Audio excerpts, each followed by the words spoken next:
conversation with us. We've really been honored to have him with us all morning. So I've been having great conversations with him off air. Let's hope we can summarize it for you and get as much as we can to you. Aubrey, again, thank you. Thank you for your valuable time. I want to get into the nitty-gritty of things now. So, there was always speculation that this was not going to go ahead, that something may happen, that the conference doesn't happen. So, look, we're 48 hours away. The conference is going to happen, but can things still go wrong?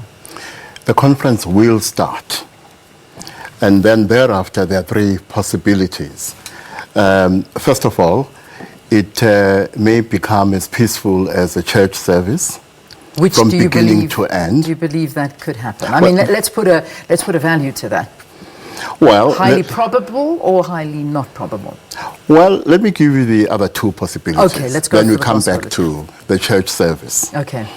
The second possibility is that there will be disputes over the credentials, at which point conference may collapse.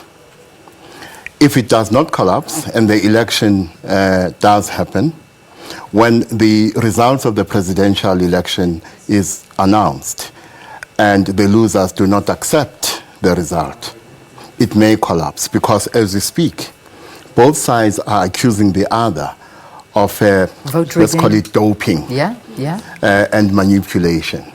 And therefore, I think they are laying the basis for a challenge, either at conference itself or in a court of law. Okay. So where do you think, in what direction is this going to go? I mean, the peaceful one sounds to me like the least likely option. And I hate to be the pessimist here, but what do you think? I think the best case scenario for the ANC will be delays in processes. For instance, you saw in the Free State at one point, the conference was delayed by 10 hours. Yeah. For me, that's the best case scenario, because as far as my information goes, the ANC intends to start at 9 on Saturday, get the credentials process done and dusted, and then move on to the presidential election, and then announce the results the same day. On Saturday. In the ideal world, we should know by Saturday afternoon who the next ANC president is. Yes, but I suspect it is not going to be an ideal world. Yeah. And I mean, if let's just say things go wrong and the conference is declared collapsed, and that the credentials are not, they don't happen, and you see that people are not happy with the votes, and things go horribly wrong. Then what happens? Well, if the conference does collapse, you cannot rule out the possibility of violence immediately after it has collapsed. Beyond that, if the conference collapses, the ANC, instead of preparing for its 2019 general election campaign, will spend that time managing the impact of the collapse, and therefore will be ill-prepared for 2019. Its image crisis will deepen, and it may suffer at the ballot box. What happens to our president, Jacob Zuma? I mean, does he then, if this collapses, stay in power until the 2019 election? Well, if it collapses, then the ANC leadership will have to look at either him staying on, or him staying on with some interim arrangement being put in place to accommodate the dominant factions that were doing battle at the conference. Yeah. Look, the reality is, and you and I were chatting off air, is that certainly Deputy President Ramaphosa and Nkosazana Dlamini-Zuma do not want to see that going in that direction. I think, the reality is that I imagine both those factions want to see the votes going in and moving forward with the conference. So that's the one idea, if it does collapse. But in the other way, where do you think it could go? I mean, it's so difficult to call, but I mean, you've been following it quite closely. Do you think South Africa is headed for a Ramaphosa presidency or a Nkosazana Dlamini-Zuma presidency? Honestly speaking, anyone who says they know is a liar. I think it's too close to call, so I'm not going to call it.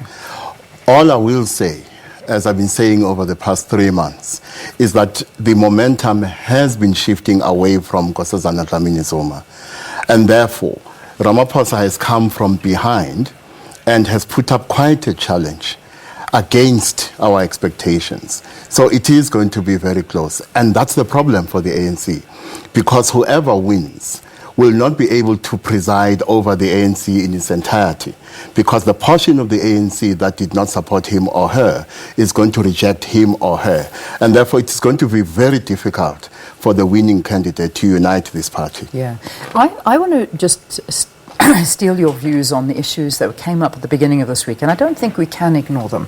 The concept of a state of emergency.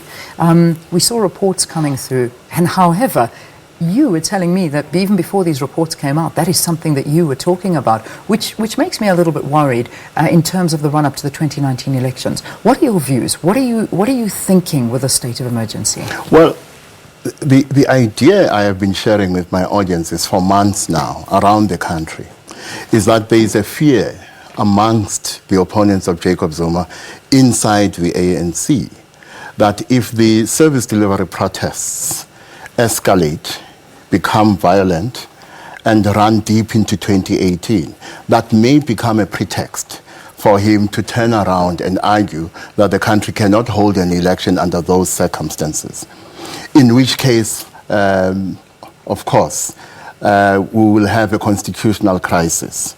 Now, the reports of regulations around the idea of a state of emergency, in that context, do not come as a surprise. But I think, even if that is the intention, given the vibrancy of the civil society space, given the growing wave of antipathy towards injudicious decisions on the part of the president and his government, if he were to do that, I think he would face an unprecedented wave of protest, but also would face legal challenges. So I think it's a project that is unlikely to succeed if there is such a project being planned. But more importantly, I think it would accelerate his demise and would accelerate action towards the ANC recalling him as head of state. All right, Aubrey, we have to leave it there. Thank you so much for being with us. If you're a big Aubrey fan, you just tune into SAFM. You better leave Morning Live on, though, because I'm giving you a little bit of a heads up. He is going to be Sakina's guest after 8 on SAFM. So he's going to be running down the stairs and will continue talking to the SABC about political views. Aubrey, thank you very, very much for being with us here on Morning Live. We will continue with more analysts during the hour of 8 o'clock and, of course, crossing over to Peter